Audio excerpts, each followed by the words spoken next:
నమస్కారం వార్తలకు స్వాగతం. ముందుగా ముఖ్యాంశాలు. వైఎస్ షర్మిల ప్రెస్ మీట్, నష్టపోయిన రైతులను ఆదుకోవాలని డిమాండ్.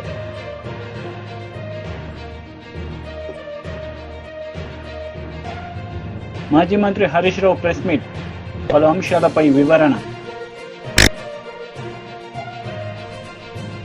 మాజీ సీఎం జగన్మోహన్ రెడ్డి మీడియా సమావేశం నిర్వహించారు. ఈ సందర్భంగా చంద్రబాబు నాయుడుపై ఆయన మండిపడ్డారు. Today, we stand before this country in the capital of our country. We stand before and we question whether democracy is prevalent or not. In our state, the state of Andhra Pradesh, where the very word democracy means equitable justice. And today in the state of Andhra Pradesh, you have a scenario where equitable justice is denied, where democracy stands limping. That is the plight.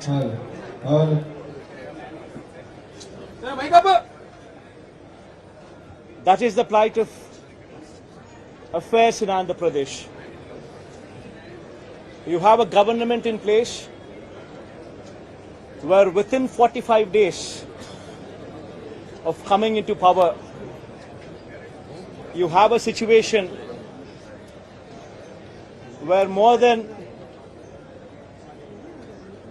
30 people have been murdered, where you have more than 300 people on whom you have assaults taken place, which led to attempt of murder, where you have more than 560 properties, private properties vandalized, where you have more than 490 government properties also vandalized, where you also have more than 1,000 cases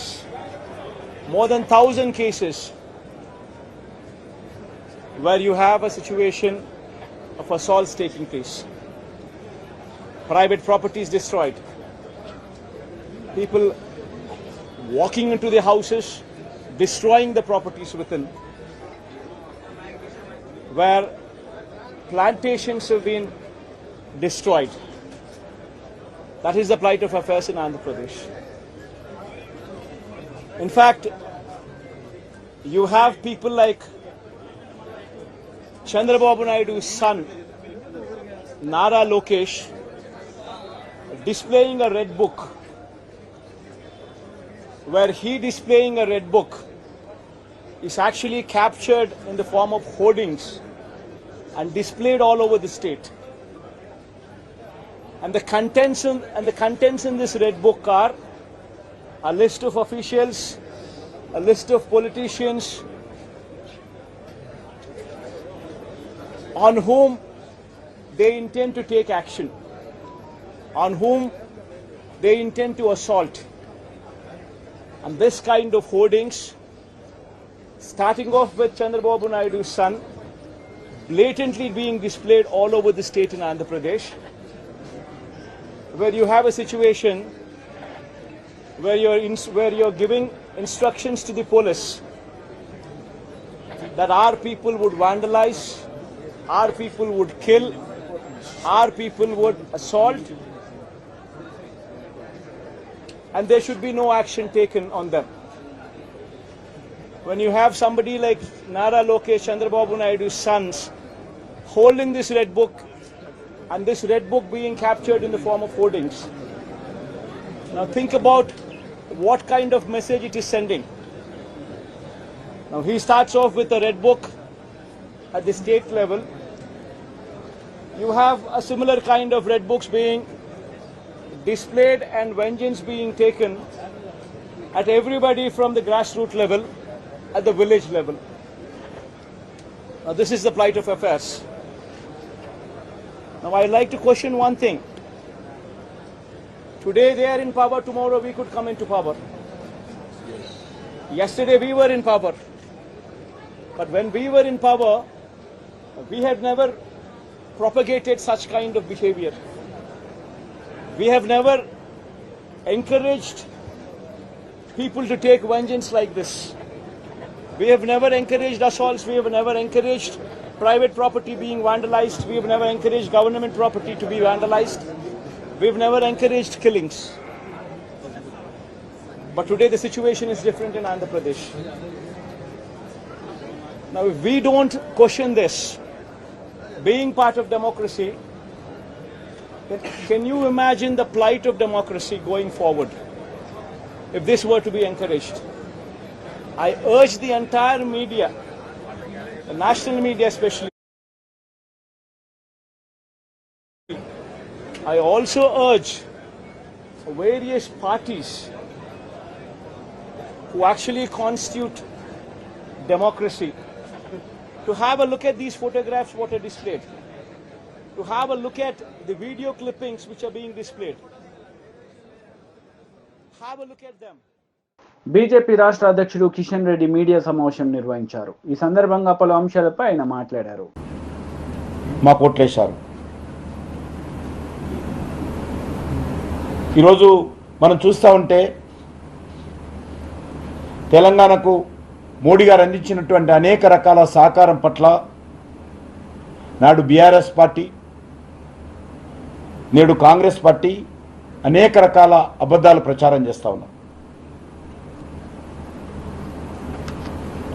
వీరు ఎన్నికల్లో ప్రజలకు ఇచ్చినటువంటి హామీలు అమలు చేయకుండా వాటి నుంచి తప్పించుకునేటువంటి ప్రయత్నంలో భాగంగానే ఈరోజు అనేక రకాల కుంటి సాకులు చెబుతూ మరి తెలంగాణలో కేంద్ర ప్రభుత్వం గత 10 సంవత్సరాలుగా ఏమీ చేయలేదు, మోడీ గారు ఏమీ చేయలేదు అని అర్థం వచ్చే విధంగా ఇరు పార్టీలు కూడబలుక్కొని ఈరోజు మాట్లాడుతూ ఉన్నారని మనం చేస్తూ ఉన్నాం.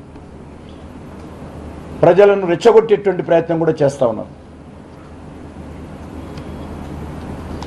మోడీ గారిని విమర్శించినంత మాత్రాన, బీజేపీని విమర్శించినంత మాత్రాన, కేంద్ర ప్రభుత్వాన్ని విమర్శించినంత మాత్రాన మీ అసమర్థత నుంచి, మీ చేతగానితనం నుంచి తప్పించుకుంటామనుకుంటాం పొరపాటు అనే విషయాన్ని ఈ సందర్భంగా నేను ముఖ్యమంత్రి గారికి మనవి చేస్తా ఉన్నాను.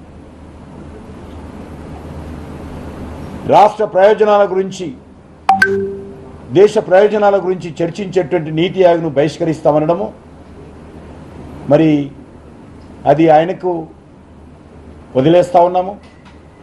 ఎందుకంటే గత 10 సంవత్సరాలుగా కేసీఆర్ ఏ రకంగానైతే వ్యవహారం చేశారో, ఏ రకమైనటువంటి రాజకీయాలు చేశారో అదే బాటలో ఈరోజు రేవంత్ రెడ్డి ప్రయత్నం చేస్తూ ఉన్నాడు.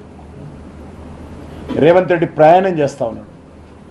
రేవంత్ రెడ్డి వ్యవహారం చేస్తూ ఉన్నాడు. కాబట్టి ఈరోజు తెలంగాణ ప్రజలు అర్థం చేసుకోవాల్సిన అవసరం ఉంది. ఆ రోజు కూడా రాష్ట్రానికి కేంద్రం ఇచ్చే నిధులు కావచ్చు, రాష్ట్రంలో పన్నుల రూపంలో వచ్చేటువంటి లక్షల కోట్ల రూపాయలు కావచ్చు, వీరందరూ కూడా మరి ఓట్ల కోసం ఆ నిధులన్నిటిని కూడా పోటీలు పడి ఖర్చు చేసి, అదే కాకుండా లక్షల కోట్ల రూపాయల అప్పులు చేసి, ఆ డబ్బులు కూడా ఓట్ల కోసం ఖర్చు చేసి ఈరోజు రాష్ట్రాన్ని అప్పుల పాలు చేసి దివాలా తీయించి ఈరోజు కేంద్రం మీద నిప్పులు పోయడం చాలా దుర్మార్గమని సందర్భంగా మనం చేస్తూ ఉన్నాను. తమ చేతకాని తనంతో, తన అసమర్థతతో, తమ యొక్క అవినీతితో పాలన చేతగాక ఈ రెండు పార్టీలు కూడా పోటీలు పడి మోడీ గారిని విమర్శిస్తూ ఉన్నారని సందర్భంగా మనం చేస్తూ ఉన్నాను. మనకందరికీ తెలుసు, కేంద్రం ప్రతి సంవత్సరం గత 10 సంవత్సరాలుగా సుమారు 10 లక్షల కోట్ల రూపాయలు రాష్ట్ర అభివృద్ధి కోసము రాష్ట్రానికి ఇవ్వడము ఖర్చు చేయడము జరిగింది. టోటల్గా ప్రతి న్యాయ పైసా లెక్క కట్టి ఆ రోజు టీఆర్ఎస్ ప్రభుత్వం ఉన్నప్పుడు ప్రజల ముందు పెట్టడం జరిగింది, ప్రభుత్వం ముందు పెట్టడం జరిగింది. దానికి జవాబు ఉండదు. ఈరోజు తెలంగాణ రాష్ట్రానికి పన్నుల వాటా రూపంలో కేంద్ర ప్రభుత్వము సుమారు 2 లక్షల కోట్ల రూపాయలు బదిలీ చేయడం జరిగింది. కేంద్ర ప్రభుత్వము అనేక రకాల అభివృద్ధి కార్యక్రమాలు అమలు చేస్తుంది. కేంద్ర ప్రభుత్వం అనేక రకాల సంక్షేమ కార్యక్రమాలు అమలు చేస్తూ ఉంది. ఎందుకంటే కేంద్ర ప్రభుత్వము రాష్ట్రాలకు నిధులు ఇస్తే వాటన్నిటిని కూడా దారి మళ్లిస్తున్న విషయం ప్రజలకు అందరికీ తెలుసు. తెలంగాణలో ఎస్సీ ఎస్టీ విద్యార్థుల కోసం వాళ్ళ స్కాలర్షిప్స్ కోసం నిధులు ఇస్తే వాటిని దారి మళ్లించారు. గ్రామ పంచాయతీల అభివృద్ధి కోసం నిధులు ఇస్తే వాటిని దారి మళ్లించారు. గ్రామ పంచాయతీలో ఇంటర్నల్ రోడ్స్ కోసము 14th ఫైనాన్స్ కమిషన్ ఆదేశాలతో నిధులు ఇస్తే ఆ డబ్బులను దారి మళ్లించారు. ఈరోజు మనరేగా నిధులు ఇస్తే గత ప్రభుత్వం ఎమ్మెల్యేలకు కోటాలు ఇచ్చి నీకు 2 కోట్లు, నీకు 5 కోట్లు, ఆయనకు 10 కోట్లు, ఈయనకు 50 కోట్లు. టీడీపీ లీడర్ మీడియా సమావేశం నిర్వహించారు. ఈ సందర్భంగా పలు అంశాలపై ఆయన మాట్లాడారు. పత్రికా సోదరులందరికీ నమస్కారం.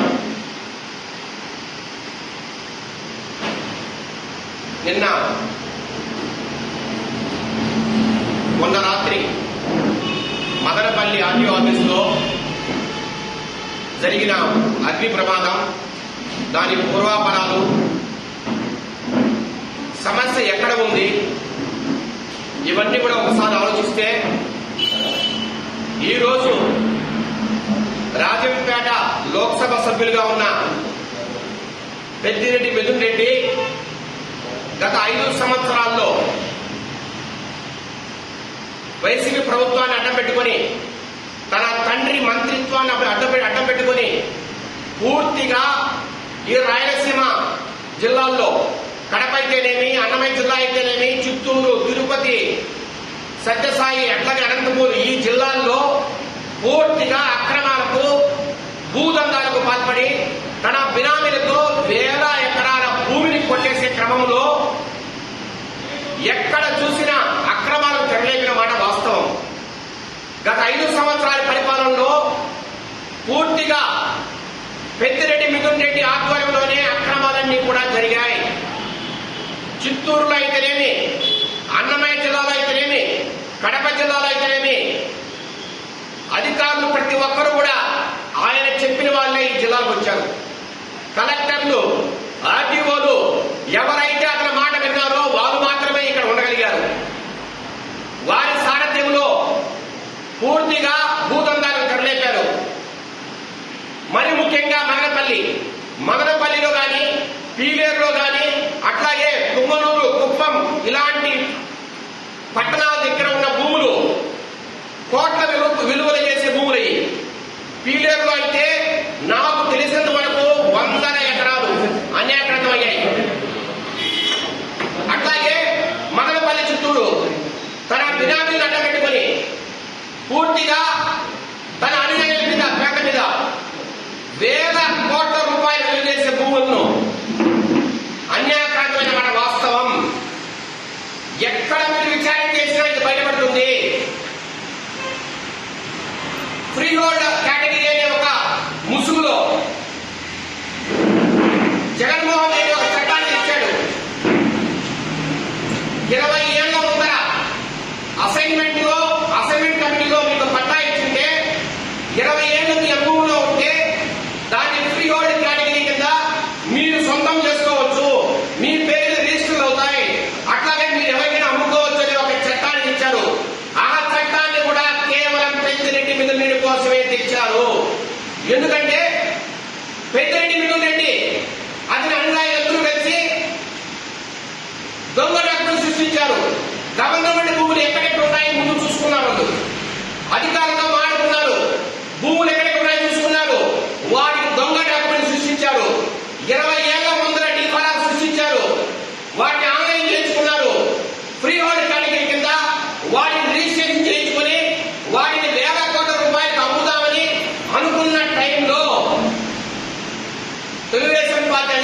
వచ్చింది.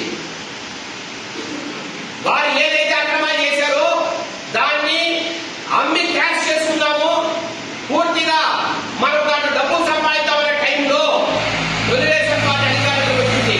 ఇది వారు ఊహించలా. మళ్ళా మేమే అధికారంలోకి వస్తాం, ఎందుకంటే వేల కోట్ల రూపాయలు మేము అప్పనంగా ఎక్కడైతే కొట్టేసామో, ఇసుకలో కావచ్చు, లేదంటే మైన్స్ లో కావచ్చు, రకరకాల పద్ధతుల ద్వారా, అట్లాగే వైన్స్ జేబ్రెంట్స్ లో కావచ్చు, ఎక్కడైతే మేము డబ్బులు కొట్టేసామో ఆ డబ్బులు మళ్ళా మేము ప్రజల మీద వెదజల్లి ఆ డబ్బుతో మేమే గెలవబోతున్నాం. ఖచ్చితంగా మాకు ఈ ఫ్రీ హోల్డ్ కేటగిరీ కింద వేల ఎకరాలు మేము తీసుకొని దాంట్లో వేల కోట్ల రూపాయలు డబ్బులు సంపాదించే ఒక దురాశతో ఇవన్నీ చేశారు. ఎప్పుడైతే తెలుగుదేశం గవర్నమెంట్ వచ్చిందో వీళ్ళకి అర్థం కాని పరిస్థితి ఇప్పుడు. అందువల్లే పూర్తిగా ఈ రికార్డు మాయం చేయాలా, ఈ రికార్డులని కాల్ చేయాలా. మీరు ఒక్కసారి గమనించండి, ఏపీఎండీసీ లో కూడా ఒక నెల క్రితం ఇలాగే అక్కడ రికార్డ్స్ కావచ్చు, అట్లాగే కాపీలు హార్డ్ డిస్క్ కావచ్చు, అన్ని కూడా విజయవాడ దగ్గర దగ్ధం చేయడానికి ప్రయత్నం చేశారు కొంతమంది. అట్లాగే ఇక్కడ కూడా మదనపల్లిలో మొన్న రాత్రి అగ్ని ప్రమాదం. అది ఒక కొత్త భవనం, అది షార్ట్ సర్క్యూట్ చేసే అవకాశమే లేదు. నేను అడుగుతున్నా, 11:30కు ఘటన జరిగితే ప్రొద్దునే సాక్షి పేపర్లో, అది 12కో 1 గంటకో ప్రింట్ అయ్యే సాక్షి పేపర్లో ఎట్లా న్యూస్ వచ్చిందో ఒక్కసారి గమనించాలి అందరూ కూడా. రాష్ట్ర వ్యాప్తంగా నేను అందరికీ కూడా. మాజీ మంత్రి హరీష్ రావు మీడియా సమావేశం నిర్వహించారు. ఈ సందర్భంగా పలు అంశాలపై ఆయన మాట్లాడారు. గుర్తించలేదు, ఎప్పటి నుంచి వాళ్ళని ప్రభుత్వ ఉద్యోగులుగా గుర్తిస్తారంటే సమాధానం చెప్పకుండా దాటేశారు. యూనియన్ పునరుద్ధరణ గురించి అడిగితే సమాధానం చెప్పలేదు. చనిపోయిన పిల్లలకు రెగ్యులర్ ఉద్యోగాలు ఇవ్వాలంటే దాని మీద సమాధానం చెప్పలేదు. ముఖ్యమంత్రి గారు ఫిబ్రవరిలో ఇచ్చిన చెక్కు 300 కోట్లు, అది డమ్మీ చెక్ అయింది, ఆ డబ్బులు పాస్ కాలేదు. దాని సంగతి ఏంటంటే సమాధానం చెప్పలేదు. మహాలక్ష్మి ఉచిత బస్సు పథకానికి డబ్బులు ఇవ్వడం లేదు. మీరు ఏప్రిల్ మే 2 నెలల్లో 1 రూపాయి కూడా ఇవ్వలేదు.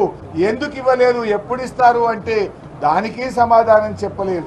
ఏ ప్రశ్నకు కూడా సమాధానం చెప్పకుండా బుల్డోజ్ చేసే ప్రయత్నం చేసినారు. అంతేకాకుండా నేను యూనియన్ అధ్యక్షుడిగా ఉన్నానని ముఖ్యమంత్రి గారు మాట్లాడారు. ఆ ముఖ్యమంత్రి గారికి ఎవరు చెప్తారో ఏమో కానీ అన్ని సగం హాఫ్ నాలెడ్జ్తో మాట్లాడుతున్నారు. ఎందుకంటే నేను మంత్రి అయిన వెంటనే కొద్ది రోజుల తర్వాత నేను యూనియన్ అధ్యక్షుడిగా రాజీనామా చేసిన ఆర్టీసీకి. నేను యూనియన్ అధ్యక్షుడిగా లేను, కానీ ఆయన ఏదో ఒకటి చేసి సభను తప్పుదో పట్టించాలని, సభలో చర్చ జరగకుండా చేసి మాకు ప్రొటెస్ట్కు కూడా అవకాశం ఇవ్వకుండా ఇలా సభ వాయిదా వేసుకొని పోయింది. గవర్నమెంట్ నుంచి సరి అయిన సమాధానం రానప్పుడు మేము నిరసన చెప్పే హక్కు సభ్యులకు ఉంటుంది. ఆర్టీసీ కార్మికులను ప్రభుత్వ ఉద్యోగులుగా గుర్తించాలి, వాళ్ళ ఎరియర్స్ ఇవ్వాలి, బకాయిలు ఇవ్వాలి, యూనియన్ను పునరుద్ధరించాలని మేము అడిగితే ఏ ఒక్కదానికి కూడా సమాధానం చెప్పలేదు.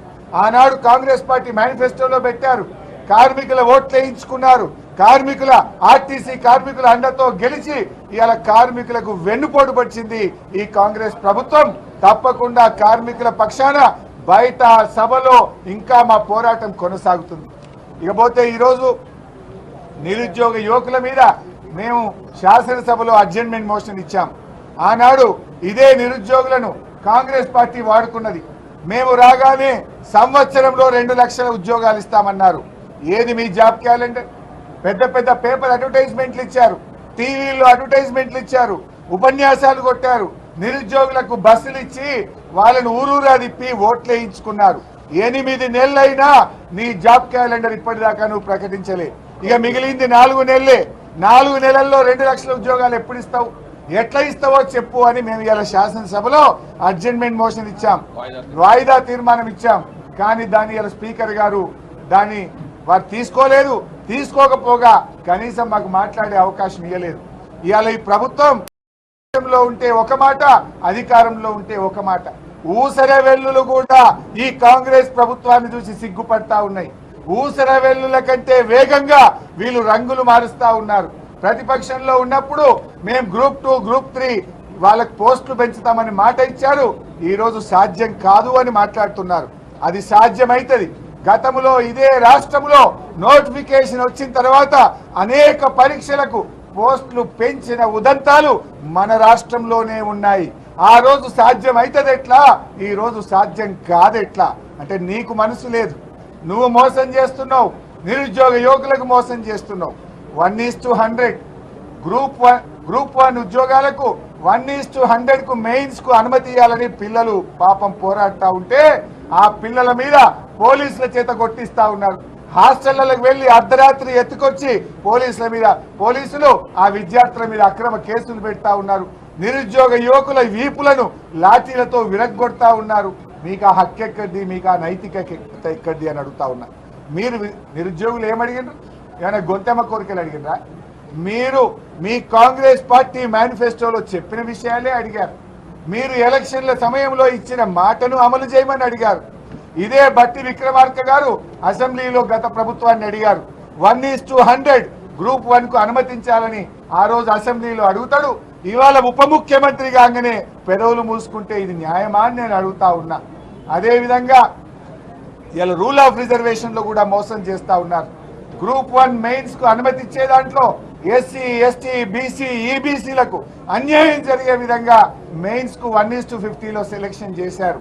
1:100 చేసే అవకాశం ఉమ్మడి ఆంధ్రప్రదేశ్ లో ఆనాడు వైఎస్ రాజశేఖర రెడ్డి గారి ప్రభుత్వం నిర్ణయం తీసుకున్నది. మొన్న విభజించబడ్డ ఆంధ్రప్రదేశ్ లో కూడా జగన్మోహన్ రెడ్డి గారు కూడా గ్రూప్ 2 పరీక్షల్లో 1:100 కు అక్కడ కూడా అవకాశం ఇచ్చారు. మరి ఆ రోజు సాధ్యం అవుతుంది ఎట్లా, ఇవాళ కాదెట్లా? ముఖ్యమంత్రి గారు లీగల్ సమస్యలు వస్తాయి అంటున్నాడు. మరి ఆంధ్రప్రదేశ్లో ఎందుకో రాలేదు, మన రాష్ట్రంలో ఎందుకో రాలేదు? అంటే నువ్వు మనసు లేక, నీకు చెయ్యడం ఇష్టం లేక నెపాలు పెట్టి ఆ నిరుద్యోగ పిల్లల గొంతు నొక్కుతా ఉన్నావు. రాష్ట్రంలో లక్షలాది మంది నిరుద్యోగులకు నీ ప్రభుత్వం అన్యాయం చేస్తా ఉంది. ఇంత ప్రధానమైన సమస్య. వైఎస్ షర్మిలారెడ్డి ప్రెస్ మీట్ నిర్వహించారు. ఈ సందర్భంగా పలు అంశాలపై ఆమె మాట్లాడారు. వెస్ట్ గోదావరి జిల్లాలో తాడేపల్లిగూడెం నియోజకవర్గంలో ఇంతమంది రైతులు, నష్టపోయిన రైతులతో మాట్లాడడం జరుగుతుంది. ఇక్కడ మీరు వెనకాల చూస్తున్నారు, ఇలా వీళ్ళ పంటల్లోకి నీళ్లు వచ్చిన పరిస్థితి. ఈ పరిస్థితి కేవలం ఈ గ్రామానికి చెందే 500 ఎకరాలు. ఇలా చుట్టుపక్కల గ్రామాలు, ఈ జిల్లా అంతా కలుపుకుంటే కనీసం 40,000 ఎకరాలు ఇలా నీట మునిగిందని అంచనా. మరి రైతులు ఇంతగా నష్టపోతుంటే ఏ ప్రభుత్వానికైనా ఎందుకు కనిపించడం లేదు? ప్రతి రైతు ఇక్కడ చెప్తున్నారు, అమ్మా ప్రతి ఒక్కరికి కనీసం 14,000 రూపాయలు ప్రతి ఎకరాకి పెట్టుబడి అయింది. చాలా మంది కౌలు రైతులము, అప్పు తెచ్చుకుని పెట్టినాము. కనీసం ఒక్కొక్కరికి 2 లక్షలు అన్న అప్పు ఎంతుందన్న, కనీసం లక్షల్లో వీళ్ళకి అప్పు ఉంది. కనీసం 2 లక్షలు ప్రతి రైతుకు ఇక్కడ అప్పు ఉంది. మరి ఇలాంటి పరిస్థితుల్లో ప్రభుత్వాలు ఏం చేస్తున్నాయో సమాధానం చెప్పాల్సిన అవసరం ఉంది. వీళ్ళందరూ ఇక్కడ నేను రాగానే అమ్మ మా పొలాలు ఎంతగా మునిగిపోయాయో చూడమ్మా అని వాళ్ళందరూ నీళ్లలో దిగి మరి వాళ్ళ కష్టాలు చెప్పుకునే ప్రయత్నం చేశారు. అందుకే నేను కూడా నీళ్లలో దిగి వాళ్ళ కష్టాలకు రావాల్సిన అటెన్షన్, రావాల్సిన నష్టపరిహారం కోసం ఈరోజు కాంగ్రెస్ పార్టీ కూడా వాళ్ళ కష్టాలలో భాగం పంచుకోవడానికి ఈరోజు మేము కూడా నీళ్లలో దిగి మాట్లాడుతున్నాం. ప్రభుత్వాలు కళ్ళు తెరవాల్సిన అవసరం ఉంది. పక్క రాష్ట్రంలో రేవంత్ రెడ్డి గారు రుణమాఫీ చేశారు. ఇక్కడ రైతులు కూడా అమ్మా మాకు రుణాలున్నాయి, మాకు కూడా రుణమాఫీ అవసరము అని ప్రాధేయపడుతున్నారు. చంద్రబాబు గారికి చెప్తున్నాము, చంద్రబాబు గారు కాంగ్రెస్ పార్టీ కనుక అధికారంలోకి వచ్చుంటే తెలంగాణలో మాదిరిగానే ఇక్కడ కూడా 2 లక్షల వరకు రుణమాఫీ చేసే వాగ్దానం మేము ఇచ్చాము. కానీ మీరు ఇవ్వనంత మాత్రాన చెయ్యకూడదు అని రూల్ ఎక్కడా లేదు. రాజశేఖర రెడ్డి గారు రుణమాఫీ చేస్తాను అని వాగ్దానం ఇవ్వకుండానే, మేనిఫెస్టోలోనూ పెట్టకుండానే రుణమాఫీ చేసిన గొప్ప మహానేత రాజశేఖర రెడ్డి గారు. చంద్రబాబు గారు కూడా రైతులను ఆదుకోవాల్సిన అవసరం ఉంది అని కాంగ్రెస్ పార్టీ డిమాండ్ చేస్తుంది. ఇక్కడ రైతులు చెప్తున్న పరిస్థితి అయితే దారుణంగా ఉంది. అమ్మా, ప్రతి సంవత్సరము ఇక్కడ నీళ్లు ఇలాగే పొంగి పొర్లుతున్నాయి. ఎర్రకాలువ పైనుంది, ఎర్రకాలువలో మరమ్మతులు జరగలేదు, మోడర్నైజేషన్ ఏ కెనాల్స్ లోనూ జరగలేదు. అక్కడ గనక పూడికలు తీసుకుంటే మాకు ఇన్ని నీళ్లు రాకపోయేవి, ఇంత దారుణంగా పరిస్థితి ఉండేది కాదు అంటున్నారు. మరి గత ప్రభుత్వం వైసీపీ ప్రభుత్వం, జగన్మోహన్ రెడ్డి గారు ముఖ్యమంత్రిగా ఉన్నారు. జలయజ్ఞంలో రాజశేఖర రెడ్డి గారు రైతుల పక్షపాతి అని నిరూపించుకుంటే, జలయజ్ఞంలో రాజశేఖర రెడ్డి గారు మిగిల్చి వేసిన ప్రాజెక్టులన్నీ 6 నెలల్లో పూర్తి చేస్తానన్న జగన్మోహన్ రెడ్డి గారు 6 నెలల్లో పూర్తి చేయకపోగా కనీసం ఉన్న ప్రాజెక్టులను కూడా కనీసం మరమ్మతులు చేయలేదు.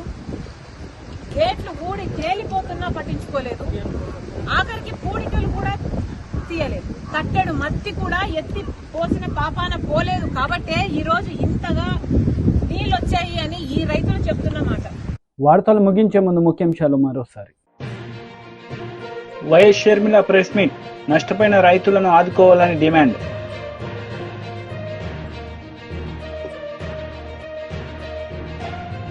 మాజీ మంత్రి హరీష్ రావు ప్రెస్ మీట్, పలు అంశాలపై వివరణ.